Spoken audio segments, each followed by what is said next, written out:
Hello, मैं अमित बोल रहा हूँ। मैं राउरकेला NIT राउरकेला से हूँ। हम आज हमारे स्टार्टअप गोराशी टेक्नोलॉजीज़ को रिप्रेजेंट कर रहे हैं मेक इन ओडिशा कॉन्क्लेव में। So what we make under water robots. So ये अंडर वाटर रोबोट है हमारा। ये 150 मीटर्स डेप्थ तक जाके ह्यूमन डाइवर्स को रिप्लेस कर देता है। सो पानी के अंदर विजिबिलिटी हो या ज़ीरो विजिबिलिटी रेंज हो, ये उधर जाके काम कर सकता है। सो काम जैसे कि हमारे जितने भी ब्रिजेस है, डैम्स है, इंडिया में जितने भी ब्रिजेस डैम प्रेजेंट है, उनमें आजकल इंस्पेक्शन बहुत कम होने की वजह से वो कोलैप्स हो जाते हैं। That is a huge catastrophe for the Mankind.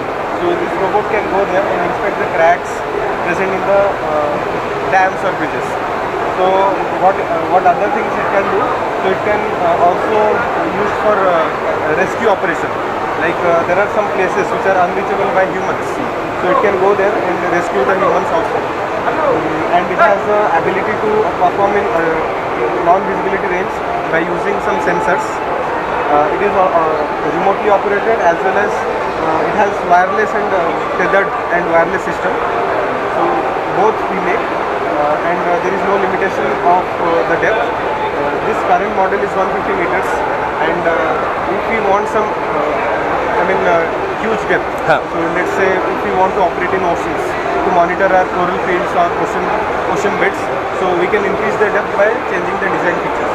तो इसका जो आपका मेन प्रायोरिटी है वो सिविलियन एप्लीकेशन है। डिफेंस एप्लीकेशन के लिए कुछ है क्या? डिफेंस एप्लीकेशंस के लिए there are few. We are strong in our, inspecting our territories, but we don't have hands in our oceans, ocean borders. So it can go there and do the surveillance.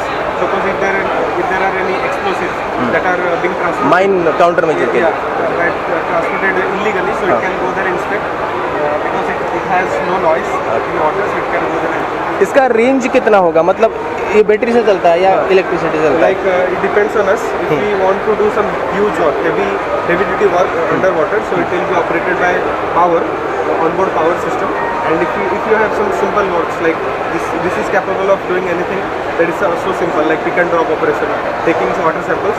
It has optimized battery that can work 2 hours or more. तो ये पहला ऐसा system है जो अभी develop हुआ है उड़ीसा में। ये पहला बार में इसको उड़ीसा मतलब पूरी तरीके से उड़ीसा में बनाया गया है। बाहर से कोई कुछ चीज़ नहीं है। आगे चल के जैसे अभी कुछ है ना, कुछ दिन पहले 2-3 महीने पहले की बात है, इंडियन नेवी की तरफ से कहा गया कि हमको अंडर वाटर UAV चाहिए क्योंकि माइन को काउंटर मेजर कर सके। तो हमारे पास अभी नहीं है, माइन काउंटर वेसल नहीं है। For that reason we are also selected for Indian Navy. We will be catering Indian Navy. We'll be giving this robot to Indian Navy after 6 months or 7 months. Initial development complete होने के बाद अब उसको देने वाले। We are also winners of IDEX. IDEX recently हुआ था। हाँ ठीक। So we are winners.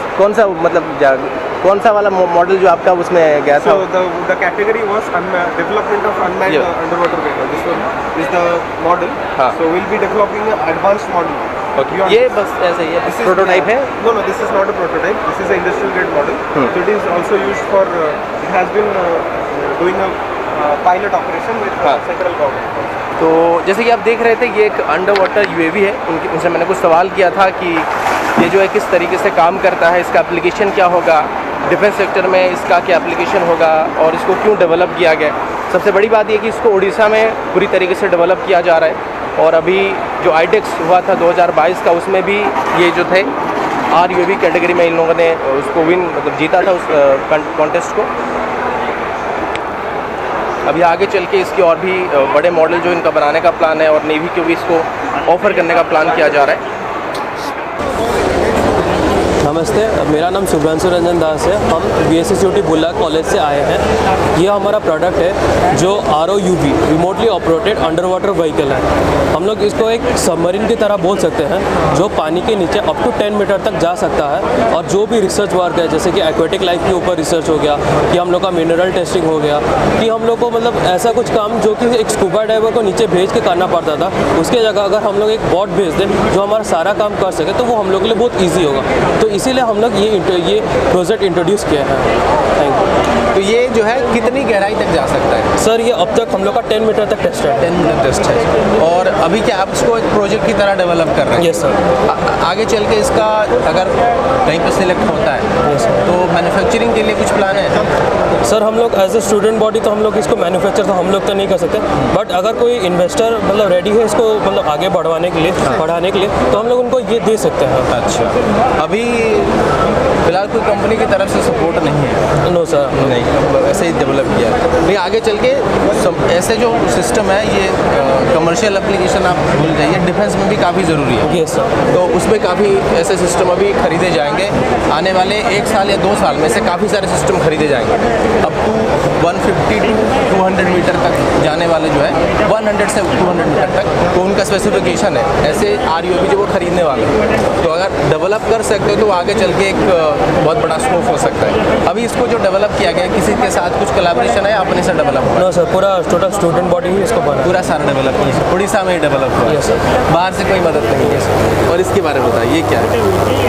Sir ये VSSUT satellite launch vehicle VSLV है। हम लोग का टोटल 6 ईयर से इसको बनाना हम लोग का स्टार्ट किया गया। हमारे फ्यूचर्स, हमारे जो एल्यूमिनियंस थे वो लोगों ने स्टार्ट किया था इसको बनाना, और ये फाइनली हम लोग इसको 5 किलोमीटर तक अब तक टेस्ट कर चुके हैं और सक्सेसफुली रिकवर किया है। हम लोग का ऐसा फर्स्ट स्टूडेंट बॉडी है जो साउंडिंग रॉकेट को रिकवर किया है with the help of A parachute.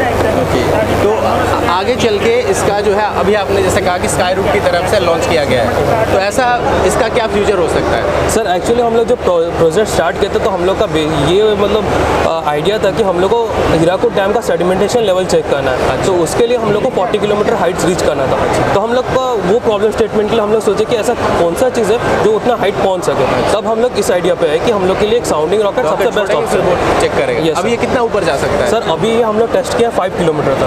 5 kilometre तक सक्सेसफुली रिकवर के होके आज को पैराशूट की मदद से रिकवर? Yes, sir. अच्छा, बहुत अभी टेस्ट हो चुका है इसका? Yes sir. अच्छा, बहुत बढ़िया। हेलो एवरीवन, तो मेरा नाम है पार्थ शांतिदास। मैं हूँ फाउंडर और director FXCOV technologies private limited का। हमारी कंपनी डील करती है मैन्युफैक्चरिंग ऑफ एयरफ्रेम्स और development of UAS unmanned aerial systems for the purpose of fire fighting, emergency response and disaster management in general. तो ये जो पर्टिकुलर मॉडल है यहाँ पे, ये हमारा एक VTOL है, vertical take off and landing UAV, जिसका पेलोड होगा एक mini missile, and that missile will be loaded with mono ammonium phosphate that can extinguish fires of class A, class B और क्लास C का भी। तो class C fire आपका होता है जो लकड़ी पेपर से लगता है, क्लास B फायर आपका होता है जो पेट्रोलियम केरोसिन जैसे सब्सटेंस से होता है, क्लास C फायर आपका इलेक्ट्रिकल फायर्स होता है। तो ये तीनों को हैंडल कर सकता है। और फॉरेस्ट फायर्स जैसे जहाँ पे आदमी सब हमारे फायर फाइटर्स एक्सेस नहीं कर सकते, उनके लिए ये आइडल इक्विपमेंट है। तो हमारा कंपनी इनकॉर्पोरेट हुआ था लास्ट ईयर और इस पर हम लोग 2019 से काम कर रहे हैं। 20 से कम। अभी ये जो है इसका एंड्योरेंस कितना रहता है? इसका एंड्योरेंस अभी हम लोग 22,000 mAh वाला लिथियम पॉलीमर बैटरी यूज़ करते हैं, तो उससे हमें 25 मिनट्स का एंड्योरेंस मिलता है। हम इसको ट्राई करें एक्सटेंड करने का यूजिंग लिथियम आयन बैटरीज।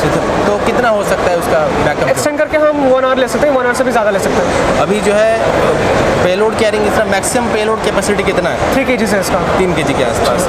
तो अभी जो है कुछ ऑर्डर मिलने का है कुछ? हम लोग हैं in talks with Orissa fire department, तो उनके साथ बात करने के बाद हमारा इन हाउस प्रेजेंटेशन एक है। उसके बाद उन्होंने हमें बोला कि उनके एक मल्टी रोटर चाहिए जो जिसका पेलोड कैपेसिटी 80 kg हो सकता है और जो 2 mm फायर होस पकड़ सकता है। तो अभी हम उस पर काम कर रहे हैं। अच्छा, अभी इसका जो डेवलपमेंट स्टार्ट हुआ था, कब से स्टार्ट हुआ था? इस मॉडल का डेवलपमेंट हम 3 महीने से शुरू किए थे, लेकिन इन जनरल हम लोग फायर फाइटिंग UAVs पे ऊपर काम कर रहे हैं सिंस 2019। तो आगे चल के इसका डिफेंस में आपका जाने का कोई इरादा नहीं है? डिफेंस में फिलहाल तो defence near future fire fighting वाले सिचुएशन आ सकते हैं ना? वैसे आ सकता है, इसमें भी लगते हैं लेकिन मतलब इफ़ वी डेवलप, अगर हम अभी कोई ड्रोन डेवलप कर लेते हैं जो फायर फाइटिंग करती है, उसके बाद हम लोग कस्टमर किसी को भी रख सकते हैं, तो डिफेंस भी हो सकता है। मेरा एक सजेशन, अगर आप ड्रोन बना रहे हैं तो एंटी ड्रोन के सेगमेंट में जाने का भी थोड़ा कोशिश कीजिए, वहाँ वो डिमांड काफ़ी बढ़ रहा है। जी हाँ। और ये अभी जो है ना, ये इसी कैटेगरी के ड्रोन मैंने देखे अभी आर्मी में शामिल हो रहे हैं। जी हाँ।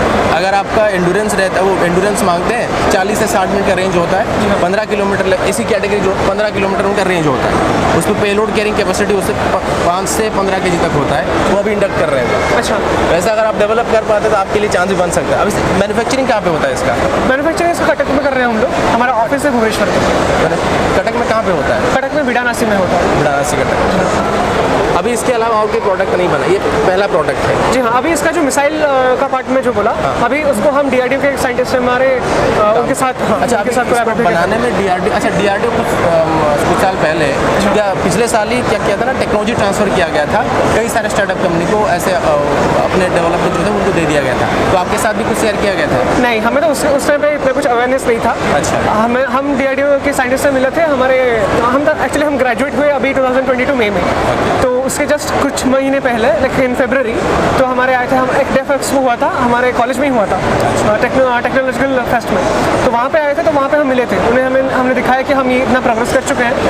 वो काफ़ी इंप्रेस थे और उन्होंने बोला कि ठीक है, तुम्हें कोई टेक्निकल मेंटरशिप वगैरह चाहिए तो हम दे सकते हैं। हमने बोला हमारे लिए भी सही है। तो उसके बाद से हम लोग उनके साथ ही कोलैबोरेट करके ब्लास्ट पैटर्न्स देख रहे हैं, ताकि कोई अगर आदमी वहाँ पे खड़े हो और मिसाइल जहाँ पे एक्सप्लोर करे तो उनको कोई फिजिकल हार्म ना हो। एक ह्यूमन के बॉडी का जो हीट सिग्नेचर है, आग का हीट, वो पहले डिस्टिंग्विश करना चाहिए। हाँ, वो डिस्टिंग्विश काफ़ी ज़्यादा होगा।